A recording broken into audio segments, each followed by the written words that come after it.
Bismillah, kembali lagi kita membahas soal TIU, khususnya kemampuan numerik spesifik pada perbandingan kuantitatif. Nah, soal kali ini kita diminta untuk membandingkan antara A dan B. Nah, jika teman-teman sekalian dihadapkan dengan soal model seperti ini, jangan berpikir bahwa ini harus diselesaikan, tetapi ini cukup teman-teman sekalian mengingat trik ini. Jadi, yang pertama yang harus dilakukan adalah ketika misalkan 2 min 24 ya dipangkat dengan 12, ini jawabannya sudah pasti negatif ya, karena minnya itu berada di luar kurung. Jadi ini sudah pasti jawabannya adalah negatif. Oke. Kemudian yang kedua adalah seperti ini. Untuk min 24 dipangkat dengan 12, ini jawabannya. Jadi kalau yang di dalam kurung ini adalah negatif, lalu pangkatnya adalah genap, maka pasti jawabannya itu adalah positif, ya. Nah, oke.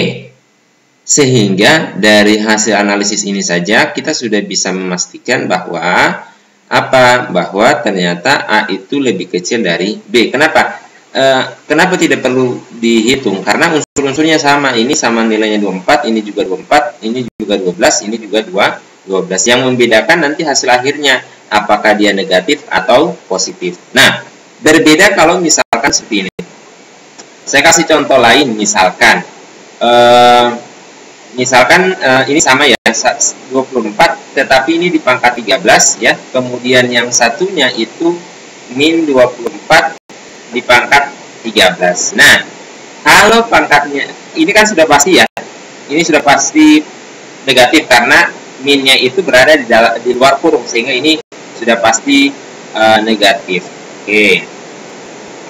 Kemudian untuk yang ini kita tinggal lihat. Kalau minnya itu di dalam kurung seperti ini, tinggal kita pastikan pangkatnya. Ini pangkatnya apa? Ini pangkatnya adalah ganjil. Nah, kalau pangkatnya ganjil, otomatis hasilnya juga negatif, ya.